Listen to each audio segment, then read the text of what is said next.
Entertainment Surya Jyothika தயாரிப்பில் பிரேம்குமார் இயக்கத்தில் கார்த்தி மற்றும் அரவிந்த் சாமி நடிக்கும் மெய்யழகன் செப்டம்பர் 27 முதல் உங்கள் அபிமான திரையரங்குகளில். Your dream vacation to Sri Lanka starts from ₹24,999 only with GT Holidays. Trichy தாண்டிட்டீங்கன்னா மதுரையில இருந்து பருத்திப்பாலை அங்கே 500 ஆண்டுகளுக்கு முன்னாடியே உருவானது. உழைக்கிறதுக்கு வயசு இருக்கா? வயசு இருக்கான்றது கேள்வி இல்லை, வயசு இருக்கு அப்படிங்கிறத நம்ம ஒத்துக்கணும். டேஸ்ட்டுங்கிறது அந்த ஒரிஜினல் டேஸ்ட்டுங்கிறது எங்கள் ஊரில் என்ன இருக்கோ அது ஐயாட்ட இருக்கும். நான் ரொம்ப சைக்கிளில் போய் கடைகளில் போட்டு வியாபாரம் பண்ணிக்கிட்டு அதில் வரக்கூடிய வருமானத்தை வீட்டில் கொடுத்துக்கிட்டு பிள்ளைகளை படிக்க வச்சு சாதாரணமாக கார்பரேஷனில் தான் படிக்க வச்சு பெரிய லெவலில் படிக்க வைக்கிறதுக்கு உண்டான வசதி இல்லை. இந்த மாதிரி காலகட்டங்கள்லாம் நம்ம மறக்க முடியும். சரவணா ஸ்டோரு இவ்வளோ பெரிய ஆளாக இருக்காங்களே, இன்றைக்கி அவங்கள மாதிரி வர முடியும்? நம்ம இப்படி நேர்மையாகவே இருந்தால் வர முடியாதா? வர முடியுமா?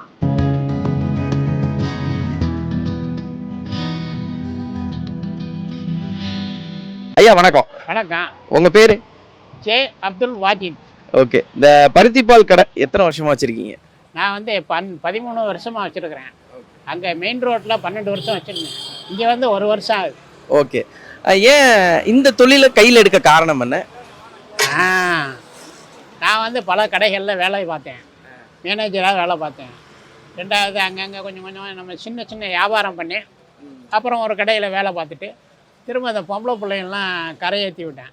அதுக்கப்புறம் வந்து நம்ம வேலை கிடைக்குமா அப்படின்னு சொல்லி கேட்டாங்க. நம்ம ஏஜை பார்த்துட்டு அவங்க வேலை தர்றாங்க, மீண்டும் அவங்கள்ட்ட சம்பளம் கேட்டு வாங்குறதுக்கு வைக்கிறதுக்கு எனக்கு சங்கடமாக இருக்குது. ஏதாவது வேலை ஒர்க் பண்ணிவிட்டு வேலை பார்த்தா பரவாயில்ல, நம்ம அமைதியாக உட்காந்துருந்து சம்பளம் வாங்க சங்கடமாக இருக்குது. அதுக்காக நான் அவங்கள்ட்டே சொல்லிவிட்டு ரிலீஸ் ஆகிட்டு நம்மளால் செய்தது ஒரு சின்ன ஒரு வியாபாரம் பண்ணுவோம் அப்படின்னு சொல்லிட்டு இது எங்கள் வீட்டில் செய்ய தெரியும். அதனால் வீட்டில் பழகிக்கிட்டாங்க. ஒரு நண்பர் சொன்னார், நீங்கள் முதல்ல ஒரு 2 லிட்டரு 3 லிட்டரு போட்டு 5 ரூபா கப்பில் போட்டு வியாபாரம் பண்ணுவோம் அப்படின்னு சொன்னோடனே அப்படியே ஒர்க் அவுட் ஆகிடுச்சு. நீங்கள் மதுரைக்கு போனீங்கன்னா, திருச்சி தாண்டிட்டிங்கன்னா மதுரையிலேருந்து பருத்திப்பாலை அங்கே 500 ஆண்டுகளுக்கு முன்னாடியே உருவானது. அதை விரும்புகிறவங்க விரும்பி சாப்பிட்றாங்க, வர்றாங்க. இப்போ நான் கடை போட்டிருக்கேன் இல்லையா, 8-8:30 மணிக்கெல்லாம் ரெகுலரான அவங்க வந்து சாப்பிட்டு போயிடுறாங்க. ஓகே. அப்துல் வந்து எந்த வயசில் உழைக்க ஆரம்பித்தார்? நான் வந்து திருமணத்துக்கு முன்னாடியே ஸ்கூல் முடிச்சிட்டேன். 10th முடிச்சுட்டு சும்மா இருந்த பொழுது எங்கள் தகப்பனார் சொந்த ஊரே தான். சொந்த ஊர் இது இல்லை, திண்டுக்கல், மதுரை பக்கத்தில் திண்டுக்கல். கடைகளில் இதை போய் சம்பளத்துக்கு இருந்தேன். அப்புறம் சிறுகத்தான் கடைகளில் இருந்து இந்த சின்ன தொழிலை எடுக்கிறது காரணம் இது சுதந்திரமான தொழில். நீங்கள் சொன்னீங்க என்கிட்ட இன்னொருத்தர்கிட்ட சம்பளம் வாங்க வந்து எனக்கு விருப்பம் இல்லை, ஒரு சுயதொழில் ஆரம்பிக்கணும். ஆனால் இந்த முடிவு கொஞ்சம் லேட்டான முடிவு தான். ஆனால் இந்த காலத்தில் உள்ள இளைஞர்களுக்கு ஒரு வேலைக்கு போகிறது சிறந்ததா, சுயதொழில் சிறந்ததா? ஏன்னா நீங்கள் இதை கொஞ்சம் லேட்டாக தானே ஆரம்பிச்சிருக்கீங்க. இளைஞர்களுக்கு நீங்கள் சொல்ல நினைக்குது அவங்க வந்து சுயதொழில், அதாவது வேலைக்கு போய் ஏதாவது வேலைக்கு தான் முயற்சி பண்ணுறாங்க.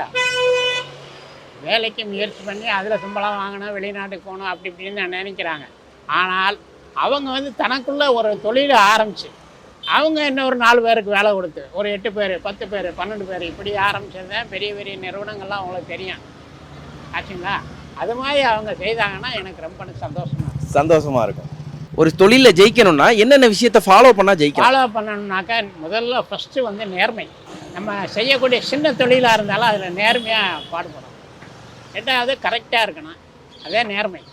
அதுக்கு பின்னாடி கொஞ்சம் உழைப்பு அதிகமாக. வந்து நான் இதுவரைக்கும் நான் பெருமைக்காக சொல்லலை, கடன் வாங்கக்கூடாது, வட்டிக்கு வாங்க.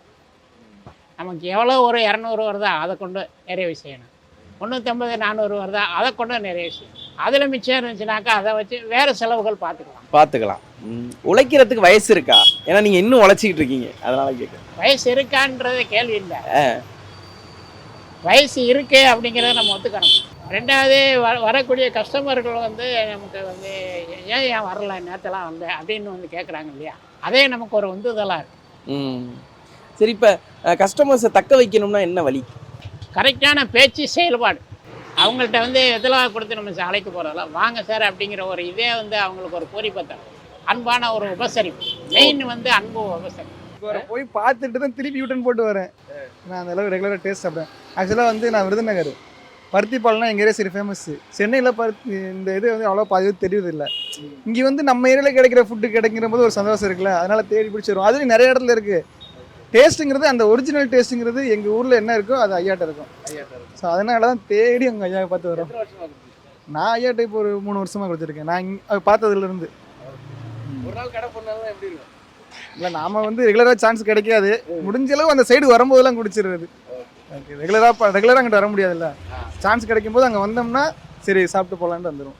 ஒவ்வொருத்தரோட லைஃப்பில் ஒரு காலகட்டம் வந்து ஒரு சில விஷயங்கள் கொடுக்கும். அது நல்ல விஷயமா இருக்கலாம். உங்களுக்கு மறக்க முடியாத ஒரு காலகட்டம்னா எதை சொல்லுங்க? ஒரு 12-13 வருஷத்துக்கு முதல்ல இந்த கடை போடுறதுக்கு முன்னாடி நான் ரொம்ப சைக்கிளில் போய் கடைகளில் போட்டு வியாபாரம் பண்ணிக்கிட்டு அதில் வரக்கூடிய வருமானத்தை வீட்டில் கொடுத்துக்கிட்டு பிள்ளைகளை படிக்க வச்சு சாதாரணமாக கார்பரேஷன் ஸ்கூலில் தான் படிக்க வச்சு பெரிய லெவலில் படிக்க வைக்கிறதுக்கு உண்டான வசதி இல்லை. இந்த மாதிரி காலகட்டங்கள்லாம் நம்ம மறக்க முடியாது. இப்போ நிறைய கடைகளில் போய் போட்டிருப்பீங்க. அந்த அந்த எக்ஸ்பீரியன்ஸ் உங்களுக்கு என்னத்தை கற்றுக் கொடுத்துச்சு? சரி, நிறைய வேலைகள் பார்த்துருக்கீங்க. அதுதான் மெயின் வந்து இப்போ நீங்கள் கேட்டீங்க பார்த்தீங்கன்னா அந்த கேள்வியிலேயே உங்களுக்கு சரியான பதில் இருக்கு. முதல்ல வந்து நேர்மைன்னு சொல்லிட்டேன்ல, நிறைய இடத்துகள் அப்படி ஃபில்டர் பண்ணி புழிஞ்சதில் நேர்மையாக இருந்தோம்னா நம்ம எந்த காலத்துலேயும் முன்னேறலாம். பெரிய லெவலில் வராட்டிங்க நம்ம அளவுக்கு ஒஜிப்பணும். வயிறு நிரம்ப சாப்பிடலாம். வயிறு நிரம்புனா பசி இல்லாத கஞ்சின்னு சொல்கிறாங்கல்ல, அது மாதிரி சாப்பிட்டுக்கலாம் அப்படின்ற ஒரு இதை தான் கற்றுக் கொடுத்துச்சு. இப்போ உங்களுக்குன்னு ஒரு ஆசை இருந்திருக்கும்ல, இதை என்னால் நிறைவேற்றிக்க முடியல அப்படின்னு இப்போ வரைக்கும் ஏதாச்சும் ஒன்று இருக்கா? அதாவது சில நேரத்தில் நான் யோசனை பண்ணேன். இப்போ ஒரு உதாரணத்துக்கு வைங்களேன், இப்படி போகிறேன் வண்டியில், சரவணா ஸ்டோரு இவ்வளோ பெரிய ஆளாக இருக்காங்களே, நம்ம என்றைக்கு அவங்கள மாதிரி வர முடியும்? நம்ம இப்படி நேர்மையாகவே இருந்தால் வர முடியாதா? வர முடியுமா? சரி, இருந்தாலும் கூட நம்ம முயன்ற அளவுக்கு முயற்சி பண்ணோம். பெரிய அளவில் வராட்டியும் நம்ம அளவுக்காவது முயல்வோம் அப்படிங்கிற அளவுக்கு அந்த முயற்சி தான் அந்த பொம்பளை பிள்ளைகளுக்கு நல்ல இடமா பார்த்து திருமணம் பண்ணது, நல்ல கடைகளில் வேலை பார்க்குது, மேனேஜர் வேலை பார்க்குது, என் பையனுக்கு நல்ல வருமானம். இதுகள்லாம் நாங்கள் வெளியில் கடனே வாங்கலைங்க. கடை வாங்காமல் வண்டி ஓடிக்கிட்டே இருக்குது, வட்டிக்கும் வாங்குது. நீங்கள் சொல்லக்கூடிய கருத்தில் வந்து ரேஷன் அரிசி 3 வருஷம் சாப்பிட்ருக்கோம். என் பிள்ளைகள்லேருந்து எல்லாருமே சாப்பிட்றோம். காரணம் அதனுடைய வருமானம். அந்த இதில் 400 500 வாடகை கொடுக்கணும், அதை வச்சு எல்லாம் செய்யணும். பசங்களை ஸ்கூலில் இதுக்கு என்ன கவர்மெண்ட் ஸ்கூலுக்கு அனுப்பணும். இப்படி சில விஷயங்கள்லாம் அதில் இருக்குது. அதெல்லாம் நம்ம அதை கற்றுட்டு வந்ததுனால தான் அதை தெரிஞ்சுக்கிட்டோம். ஆனால் அந்த கற்பனை வேற. கற்பனையில் நம்ம அப்படி ஆயிடுவோமா நம்ம அது ஒரு ஆசையாக இருந்துச்சு. ஆசையாக இருந்தாலும் கூட அதை நம்மளே கம்மி பண்ணிக்கணும். நம்மளே கம்மி பண்ணிட்டு சரி இப்படித்தான் நம்ம இறைவன் வந்து நம்மளை படைச்ச இறைவன் நல்லா இருக்கானே, அவனை மறக்கவே. அவன் நமக்குன்னு ஒரு இது வச்சுருப்பான், அதை தாண்டணும்னு நம்ம முயற்சிக்கவே கூடாது. தொழுகையின் போது என்ன கேட்பீங்க? அல்லாட்ட இறைவன்ட்ட என்ன கேட்பீங்க? தொழுகும் பொழுதே முதல்ல ஆரம்பத்தில் எனக்கு வந்து நல்ல கைகால் சுகத்தை கொடுங்க, அடுத்து என்னுடைய மனைவி பிள்ளைகள்லாம் நல்லா இருக்கும், அதுக்கு அடுத்து நம்ம நண்பர்கள், பழகக்கூடிய நண்பர்கள், அதுக்கு லாஸ்ட்டில் தான் இந்த தொழிலை பற்றி சொல்கிறோம். இதுக்கெல்லாம் கடைசியில் இறைவன் வந்து நம்ம தொழிலுக்கே ஏதாவது முயற்சி பண்ணணும் கொடுங்க. இல்லைங்கம்மா நம்ம கஷ்டப்படாமல், இதுலேயும் நிறையா கஷ்டங்கள்லாம் இருக்குது. ஒரு மழையெல்லாம் பேஞ்ச பொழுது அப்படி கீழே ஊற்றிட்டு போனேன். அதான் நீங்கள் சொன்னீங்க இப்போ நண்பர்கள் எல்லாருக்கும் வேண்டுங்க. சொந்தக்காரங்க நண்பர்கள் உங்கள் வாழ்க்கையில் எந்த அளவுக்கு முக்கியமானவங்களாக இருந்திருக்காங்க? இதில் 2 பேர்த்தில் முக்கியமானவங்கள்ட்ட என்னுடைய காலத்தில் வந்து என்னுடைய திருமணத்துக்கு முன்னாடி ஒரு நண்பரோட பழகினேன். ரொம்ப அதிகமான பழக்கம். நெருங்கிய நட்பு யார்ட்டையாவது ஒருத்தர் இருக்கணும்ல, அப்போ தானே நம்மளுடைய ரகசியங்கள்லாம் அவர்கிட்ட சொல்ல முடியும், வைக்க முடியும். அதுக்கு பின்னாடி ஒருத்தட்ட பழகினேன். அவர் இறந்துட்டார், இவர் இறந்துட்டார். தற்சமயம் வந்து ரொம்ப முக்கியமான ஆளாக நான் கருதக்கூடியது வந்து பெரிய ஆள் யாருமே கிடையாது. இந்த கடைக்காரர் இருக்கார்ல, அவர் என்னுடைய நண்பர், உயிர் நண்பர். அவர்கிட்ட மறைக்கக்கூடிய இது எதுவுமே இல்லை. எல்லாத்தையும் ஓப்பனாக பாரு. இன்னைக்கு காலையிலேருந்து என்ன பண்ணனா எல்லாத்தையும் சொல்லி அப்படி சொன்னா தானே நமக்கு ஒரு இது கிடைக்கும். ஒவ்வொருத்தரோட வாழ்க்கையிலையும் கல்யாணத்துக்கு முன்னாடி கல்யாணத்துக்கு பின்னாடின்னு வாழ்க்கை மாறும். உங்களுக்கு எப்படி? கல்யாணத்துக்கு முன்னாடி வறுமைண்டாலும் வறுமை பெரிய வறுமைங்க. ஊர்களில் சந்தை பார்த்துருக்கீங்களா? சந்தை, அந்த சந்தை 3 சந்தைக்கு போவானுங்க. மளிகை கடை நாடார்கள்ட்ட போய், நாடார் சமுதாயத்தில் ரொம்ப ஃப்ரெண்டு, அந்த கடைகளில் போய் அவங்க கொடுக்கக்கூடிய தவசங்களை வாங்கிட்டு 20 ரூபா 30 ரூபா வாங்கிட்டு வந்து வீட்டில் கொடுத்து சாப்பிட்ருக்க பழக்கம் இருக்குது. தகப்பனார், எங்கள் தகப்பனார் கறிக்கடை, அவர் இறந்துட்டார், காலம் போயிட்டார். எனக்கு எங்கே நான் என்ன பண்ண முடியும்? நான் இருக்கிறது ஒரே பையன், கூட பிறந்த சகோதரிகள்லாம் கல்யாணம் பண்ணி கொடுத்தாச்சு. அப்படி சிறுக ரொம்ப வறுமையில் வந்ததுனால தான் இந்த வாழக்கூடிய வாழ்க்கையை வந்து நேர்மையாகவே இருப்போம், கடைசி வரைக்கும் நேர்மையாக இருந்துருவோம். உங்க மனைவி எந்த அளவு உங்களுக்கு சப்போர்ட்டா இருந்தாங்க எல்லா காலகட்டத்திலையும்? இப்போவும் சப்போர்ட்டாக தான் இவங்க அவங்க இருக்கதான் செய்து கொடுக்குறாங்க.